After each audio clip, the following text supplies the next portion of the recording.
Codrin. Can you tell if you like Italian coffee?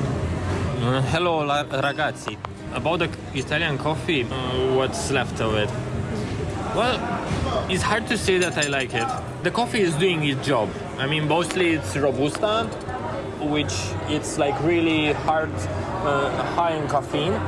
It's doing its job, it wakes me up, it's keeping me awake, it's really nice, but it tastes like I mean, honestly, I'm sorry, friends, if you are Italians and you are seeing this, but with the hand of my heart, I'm saying that you don't drink good coffee. Because if you are drinking like this, and most of it, you are putting 30 grams of sugar there or so, which is crazy, and you are drinking like 20 milliliters of coffee in which you are putting the sugar and not even melting it because the coffee tastes bad. I mean, please. Why it tastes like so? Because Robusta, it's a type of coffee that doesn't have sweets. It's really creamy, but it doesn't have a flavor. It's just like this rubberish charcoal taste of coffee, but yeah, it's like, don't know, like 2 or 3 times more caffeine than in Arabica, so it makes sense. But Arabica has more sweetness, has more flavor in it, which Robusta doesn't have. It only have is rough, and that's the idea. I mean, I understand the way that Italians are drinking coffee. Oh, espresso. And go to work. How should be the good coffee? A good coffee? Well, a good coffee, it's also like the one that is wakes you up, because that's the idea of coffee, to wake you up, but also to enjoy it, to be able to note some flavors, to feel a taste, an aroma, some acidity, some different bodies, some variation, something that you can play with. But can I add sugar in the coffee? Is it fine? If you ask me personally, no. If you add sugar, it's your choice. I'm not telling you how to drink your coffee.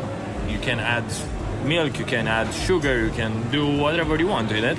But if a good coffee is actually really good, really well brewed or extracted or so, should be flavored and sweet and have these notes even without sugar. So you can try. First couple of sips or first couple of coffees are going to be bitter, that's for sure. But after you get used to it and start to notice some flavors, some notes, some different stuff, you're going to enter into this world of coffee, and you are going to be... And milk is good for coffee? Can be, yes. It can be different, like, yeah, depending on the way that is made the milk, how much fat it has, how the cow is treated, and or don't know, goat or whatever is using, can add different notes, tastes of cakes, different kinds of cakes, or different kinds of panini, or different kind of this kind of stuff. Yes, with milk is like really crazy what you can do, and actually can make it more potent. I mean, the proteins from the milk are getting warm, and the fats and the caffeine are binding with these molecules and makes the process of the coffee even harder. It's not going to be processed in the stomach, it's going to be processed in the intestines, and it's going to be more potent. So if you are drinking a cappuccino, you're going to be awake or you're going to have more energy for more hours than if you are drinking an espresso, and after 2 or 3 hours the effect of coffee is going to run out. When if you are drinking a cappuccino, the effects can last 6-8 hours. I mean, if you are drinking coffee later than 4 or 5, it can happen that you are going to have problems falling asleep, especially if you are drinking it with milk. So, last thing, give one tip how to recognize if coffee is good or bad.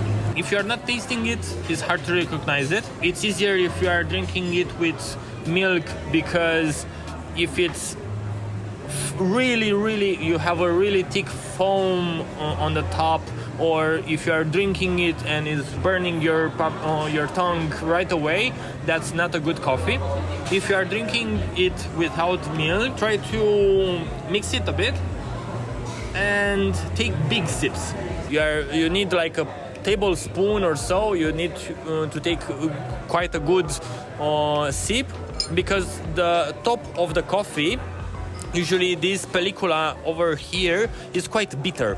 So the first sip might be quite bitter, but afterwards should be quite tasty and should have this body that is silky, or coating that getting all your mouth engaged into process. Usually that's how a good coffee is like having a good taste, is having velvety, is coming back to you, it kicks back from time to time. Try, if possible, to search for specialty coffees, because usually specialty coffees are, you can track back actually the beans from the farm, from the region, how they were planted, how they were treated, for how long they were being stood in the port, for who were working on the farm, if were children, were like actually people.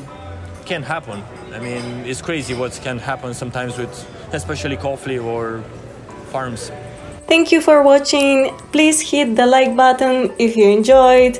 And if you want to see more vlogs like that, we are going to post our journey from work away on this channel. So subscribe, and we'll see you soon again.